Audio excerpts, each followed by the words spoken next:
Shri Jacob George, party സമ്മേളനങ്ങളിൽ നടക്കുന്ന സാധാരണ ചില പറച്ചിലുകൾക്കപ്പുറമൊന്നും ഈ നയരേഖയെ കാണണ്ട എന്ന് പറയുന്നു എൻ ശ്രീകുമാർ. പാർട്ടി സമ്മേളനങ്ങളൊക്കെ ഇങ്ങനെയാണ് നടക്കുന്നതെന്ന് എൻ ശ്രീകുമാർ പറയുമ്പോൾ അദ്ദേഹത്തിനുള്ള അനുഭവം എവിടെ നിന്നാണെന്നുള്ളത് നമുക്ക് പ്രത്യേകം അറിയേണ്ട ആവശ്യമില്ലല്ലോ, നമുക്കറിയാമല്ലോ. മുഖ്യമന്ത്രി അവതരിപ്പിച്ച ഈ നയരേഖയെ അങ്ങനെയാണോ കാണേണ്ടത്? വാഗ്ദാനങ്ങൾ നിറവേറ്റാത്ത ഒരു മുഖ്യമന്ത്രിയുടെ നയരേഖ അവതരണമായിട്ടാണോ അതിനെ കാണേണ്ടത്? വെറും കയ്യടിക്ക് വേണ്ടിയാണോ? CPM-ന്റെ സമ്മേളനത്തിൽ കയ്യടിക്കാൻ വെറുതെ വന്നിരിക്കുന്ന ആളുകളെയാണോ നമ്മൾ പ്രതീക്ഷിക്കേണ്ടത്? ലാല് ഈ തുടങ്ങി വെച്ച ചർച്ച, ഒപ്പം നമ്മുടെ ബഹുമാനപ്പെട്ട M. ജയചന്ദ്രൻ അത് വിശദീകരിച്ചത്, N. ശ്രീകുമാറിൻ്റെ അദ്ദേഹത്തിൻ്റെ ഇടപെടൽ, ഇതിൻ്റെ എല്ലാം പശ്ചാത്തലത്തിൽ ഞാൻ ആദ്യമേ ഒരു കാര്യം വ്യക്തമാക്കാൻ ഉദ്ദേശിക്കുന്നു. കാരണം കേരളത്തിൻ്റെ വളർച്ച എന്നുള്ളത് മാറി മാറി വന്ന ഗവൺമെൻറ്റുകൾക്ക് അതിൽ വലിയ പങ്കുണ്ട് എന്നത് തന്നെയാണ്. പക്ഷേ അടിസ്ഥാനപരമായിട്ട് കേരളത്തിൻ്റെ രാഷ്ട്രീയ ചരിത്രം, വികസന ചരിത്രമൊക്കെ പരിശോധിച്ചാൽ 1957 ആദ്യത്തെ ഗവൺമെൻറ് ആദ്യത്തെ തിരഞ്ഞെടുപ്പ് നടക്കുന്നതിന് മുമ്പ് തന്നെ EMS നമ്പൂതിരിപ്പാടിൻ്റെ നേതൃത്വത്തിൽ ഇതുപോലെ ഒരു വികസന രേഖ തയ്യാറാക്കിയിരുന്നു. ശരിക്കും പഠിച്ച് വിദഗ്ധരെ കൊണ്ട് പേപ്പറുകൾ അവതരിപ്പിച്ച് അതിഗംഭീരമായൊരു പഠനം. അതിൻ്റെ അകത്തെ പ്രധാനപ്പെട്ട EMS പ്രത്യേകം ശ്രദ്ധ കൊടുത്ത് പഠിച്ചത് ഭൂപരിഷ്കരണം സംബന്ധിച്ച കാര്യങ്ങളായിരുന്നു. ഇതിൻ്റെ എല്ലാം അടിസ്ഥാനത്തിലാണ് ആദ്യത്തെ ഗവൺമെൻറ് അതിലേക്ക് ശ്രദ്ധ വെച്ചത്. ആദ്യത്തെ ഗവൺമെൻറ്റിൻ്റെ പ്രധാനപ്പെട്ട നേട്ടങ്ങൾ 1957 EMS ഗവൺമെൻറ് ആദ്യം കൊണ്ടുവന്നത് വിദ്യാഭ്യാസ മാറ്റം. അതിനുവേണ്ടി ഗവൺമെൻറ് രൂപം കൊണ്ട് ഭൂപരിഷ്കരണം കൊണ്ടുവന്നത് ഗവൺമെൻറ് രൂപം കൊണ്ട് ഒരാഴ്ചക്കുള്ളിൽ റവന്യൂ മന്ത്രി ഗൗരിയമ്മ ഓർഡിനൻസ് പാസ്സാക്കി, എല്ലാ കുടികടപ്പും നിരോധിച്ചും കൊണ്ട്. അതിനുള്ള തൻ്റെ ഇടം ആദ്യത്തെ ഗവൺമെൻറ് കാണിച്ചു.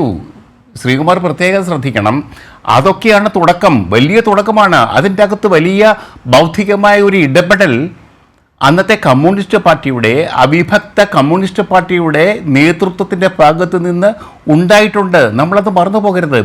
വിദ്യാഭ്യാസ രംഗത്തെ മാറ്റം, ആരോഗ്യരംഗത്തെ പുരോഗതി, അതിനൊക്കെ തുടക്കം കുറിച്ച് അവിടെയാണ്. അത് ഇപ്പം നമ്മുടെ M. ജയചന്ദ്രൻ അദ്ദേഹം ചൂണ്ടിക്കാണിച്ചു. ഒപ്പം ഭൂപരിഷ്കരണവും. കേരളത്തിലെ വികസനം തുടങ്ങുന്നത് അവിടെയാണ്. ചരിത്രം നമ്മളോട് വ്യക്തമായിട്ട് ഇത് രേഖപ്പെടുത്തുന്നുണ്ട്. ഞാനിത് കുറേ കൂടെ പഠിച്ചത് കൊണ്ടാണ് ഞാൻ ഈ കാര്യം വ്യക്തമായിട്ട് പറയുന്നത്. എൻ്റെ അഭിപ്രായമാണെന്ന് വേണമെങ്കിൽ കൂട്ടിക്കോ, പക്ഷേ അത് ചരിത്രമാണ്. ചരിത്ര രേഖകൾ ഇതിനകത്തുണ്ട്. പിന്നീട് അച്യുതമേനോൻ ഗവൺമെൻറ് വന്നു, CPI കോൺഗ്രസ് ഗവൺമെൻറ് വന്നു. അതൊക്കെ ശരിയാണ്, അവരുടെയൊക്കെ ഒരു സംഭാവന വളരെ വലുതാണ്, സമ്മതിക്കുന്നു. പിന്നീട് ഇങ്ങോട്ട് വന്നിട്ട് ഈ വികസന രേഖ എന്ന് പറയുന്നത് പോലെ, ഇതുപോലെ നവകേരള രേഖ എന്ന് പറയുന്നത് അന്നത്തെ ആ തുടക്കത്തിൻ്റെ ഭാഗമായിട്ടാണ് കേരളം ഇന്ന് ഇന്ത്യൻ സംസ്ഥാനങ്ങളിൽ ഒന്നാമത് നിൽക്കുന്നത്. അതോർക്കണം ലാൽ. ഇന്ത്യൻ സംസ്ഥാനങ്ങളിൽ കേരളം വളരെ എല്ലാ വിദ്യാഭ്യാസം മുതൽ സാക്ഷരത മുതൽ എത്രയോ രംഗങ്ങളിൽ കേരളം മുമ്പിലാണ്. ലോകരാജ്യത്ത് പെർ ക്യാപിറ്റ ഇൻകം, നമ്മുടെ ആളോഹരി വരുമാനം വളരെ കുറവാണെങ്കിലും കേരളത്തിൻ്റെ ജീവിത നിലവാരം, ശരാശരി മലയാളിയുടെ ജീവിത നിലവാരം, അവരുടെ ജനന മരണനിരക്ക്, സാക്ഷരത, സ്ത്രീകളുടെ സമത്വം, സ്ത്രീകളുടെ ജീവിത രീതി, അവർക്ക് സമൂഹം നൽകുന്ന സംരക്ഷണം ലോകരാജ്യങ്ങളോടൊപ്പമാണ്. നമുക്കൊക്കെ അറിയാവുന്ന കാര്യമാണ്, അത് പറയേണ്ട കാര്യമല്ല. പക്ഷേ ഇത് പോരാ, മലയാളിക്കിത് പോരാ, കേരളത്തിന് ഇത് പോരാ. അതിനുവേണ്ടിയാണ് ഒരുപക്ഷെ പിണറായി വിജയൻ ഈ 9 വർഷത്തെ അദ്ദേഹത്തിൻ്റെ ഭരണപരിചയത്തിൽ നിന്ന് അദ്ദേഹം നേടിയെടുത്ത, പണ്ട് EMS നമ്പൂതിരിപ്പാട് കേരളത്തിൻ്റെ വികസനത്തിന് വേണ്ടി മുൻകൂട്ടി പഠനങ്ങൾ നടത്തിയത് മാതിരി 57 മുമ്പ് 52, 53 ആ കാലഘട്ടം മുതലേ അദ്ദേഹം ഇതിനെക്കുറിച്ച് പഠിക്കുകയാണ്.